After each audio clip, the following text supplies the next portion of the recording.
तर तिकडे कोल्हापुरातील धरण क्षेत्रात जोरदार पाऊस सुरू आहे। त्यामुळे पंचगंगा नदीची इशारा पातळीकडे वाटचाल होण्यास सुरुवात झाली आहे। पंचगंगेची पाणी पातळी 35 फुटांवर पोहोचली आहे। राधानगरीसह 16 धरणे क्षेत्रात पावसाचा जोर कायम आहे। त्यामुळे आता नदीकाठच्या सर्व गावांना सतर्कतेचा इशारा देण्यात आलाय। याचाच आढावा घेतलाय आमचे प्रतिनिधी सतेज अहुनकर यांनी। कोल्हापूर शहरात पावसाची उघडीप असली तरी पश्चिम घाटमाता आणि विशेषतः धरण पाणलोट क्षेत्रामध्ये पावसाचा जोर कायम आहे। सध्या आपण आहोत छत्रपती शिवाजी महाराज पुलावरती आणि ठिकाणची दृश्य पाहतोय। ही आहे पंचगंगा नदी आणि ही दुथडी भरून या ठिकाणी वाहताना आपल्याला दिसून येते।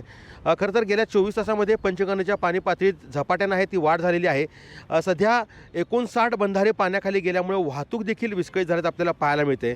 पंचगंगेची पाणी पातळी सध्याची 35 फुटांवरती आहे। आणखीन या सगळ्या पडणाऱ्या पावसामुळे 5 राज्यमार्ग आणि 10 जिल्हा मार्गांवरती पाणी आल्यामुळे 12 मार्गावरील एस टी सेवा जी आहे ती बंद झालेली आहे।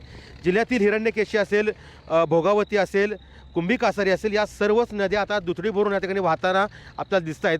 त्यामुळं प्रत्येक नदी ही पात्राबाहेर आलेली आहे। आणखीन या परिसरातील शेती असेल, झाडं असेल, ही देखील पाण्याखाली गेल्यामुळं आता मोठ्या प्रमाणावरती या ठिकाणी खरं तर जो भाग आहे तो प्रभावित झाल्याचं आपल्याला दिसून येते। पश्चिम घाटमाथ्यावरती खरं तर मुसळधाराचा पाऊस कोसळतोय आणि त्यामुळंच नद्यांच्या पाणी पातळीत वाढ होताना आपल्याला पाहायला मिळते।